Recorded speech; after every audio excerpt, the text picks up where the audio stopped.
This question is from CBSE 2024 mathematics examination. Statement of the problems is if A is a square matrix of order 3, A इसमें एक square matrix है, square matrix, and the order is 3. Order is 3. That means this is a 3 by 3 matrix such that value of determinant of adjoint A, value of determinant of adjoint A, this is equal to 8. Then you have to find the value of determinant of A transpose, ये calculate करना है. तो अब इसमें जो concept use होगा that the value of the determinant of adjoint A, this is equal to determinant A to the power of n minus 1, where n is the order. यहाँ पर order 3 है.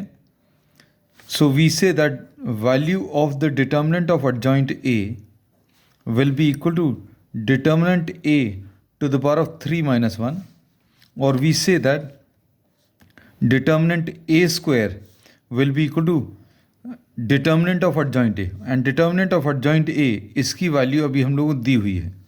This is given equal to 8.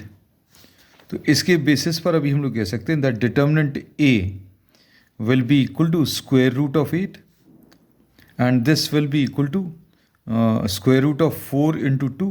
So this will be 2 root 2. फिर एक और जो की concept है, अब इसमें इन्होंने पूछा है value of the determinant of A transpose. तो ए ट्रांसपोज का determinant is equal to value of the determinant A, मतलब ए और ए ट्रांसपोज दोनों के डिटर्मिनेंट्स की वैल्यू will be same.